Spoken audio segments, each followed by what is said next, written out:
Hi there, this is Oscar from Great Lanes, and I'm going to show you how to avoid huge mistake when valuing or buying lands.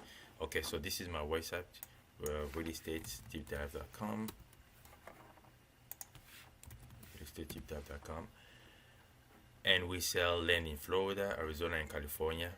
Um, let's start with California. So let me give you an example. The first thing that you need to take a look at is if there is road access to the property. And when I say road access, I mean roads access and maintained by the county. As you can see here, you have pretty good road access on this property. It actually got sold the same day I bought it. The same day I bought it for $6,000.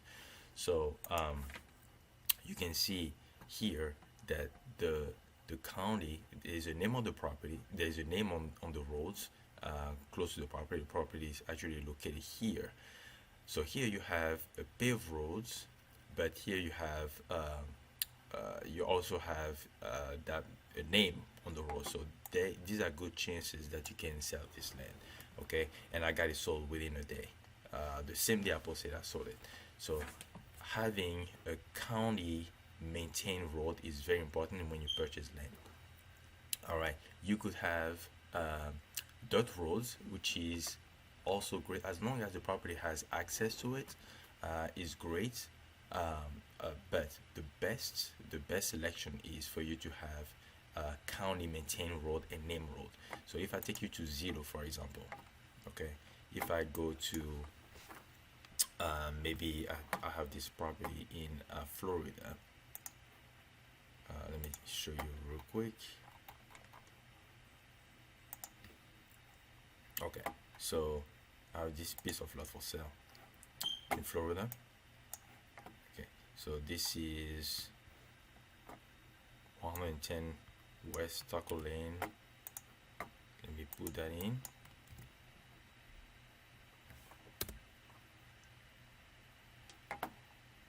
Okay, let me see if I can see it. It's not showing properly. Let me just put the high acres.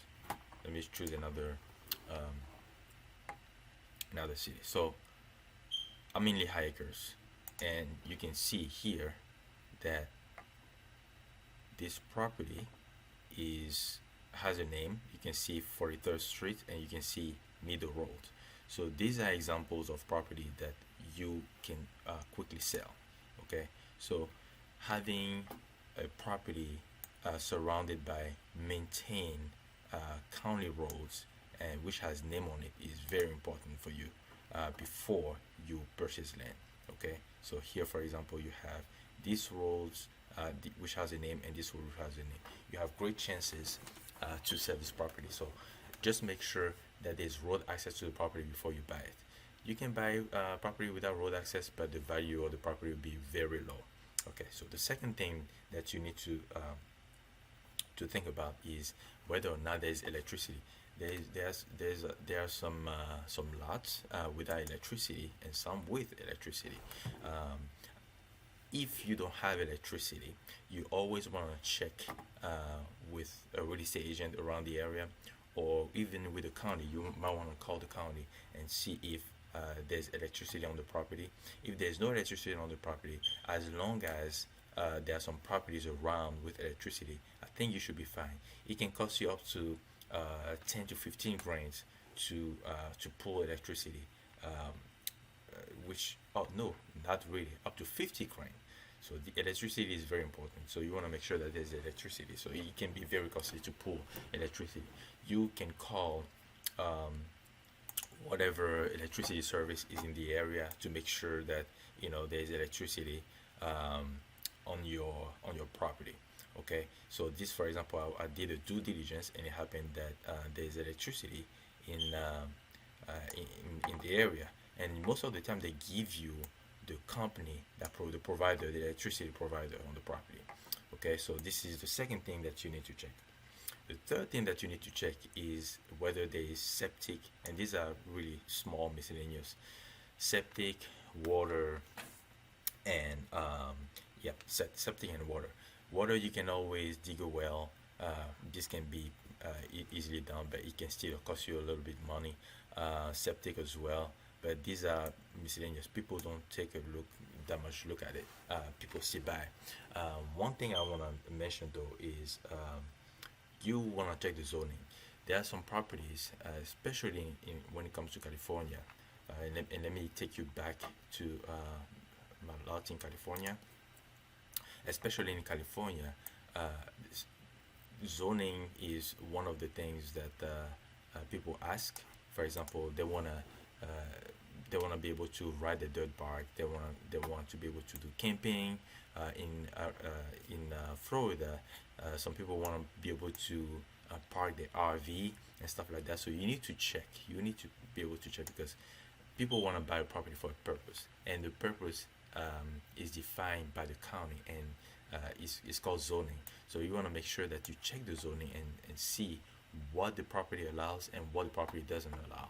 Okay, so here's, for example, the zoning of this property is, and I mean 29 pounds, for example. The zoning of this property is rural living, so that means certain things you can pretty much do some camping. You can build on it, but I don't think you can do it. I don't think you can even do camping on this property because it's rural living. You can build a house, you can put a mobile home on it, but I don't think that it is zoned for anything else than that. I don't think you can even do camping. So you want to make sure that you you check the zoning. And in Florida, for example, you have to make sure that the lot is buildable. If it's not buildable, then I can tell you right away that you will be wasting your money. Most of the time, people want to buy people want to buy land in Florida that are buildable. If they're not buildable, they won't buy it from you. You also want to check. You will get some calls from customers saying, "Hey, I want to park my RV. Do you have a lot for it?" Yes, I mean, you cannot just buy a property and hope that people can park, right? So you have to check with the county on that. What else do I have? Well, location is also a good a good thing that you need to know. If your property is by a very very easy access or by the expressway, this is something also that is very valuable by customers. You want to make sure that the property is well located, well situated, but not too far from grade schools, not too far from stores, not too far from gas stations. All these things play a big role in valuing the property, so you want to make sure you check this out as well. So the last thing I want to talk about and I want to mention is HOA and POA. HOA is a homeowner association, and these are fees that are collected on the year basis or on the month basis. So you want to make sure that you get properties without HOA.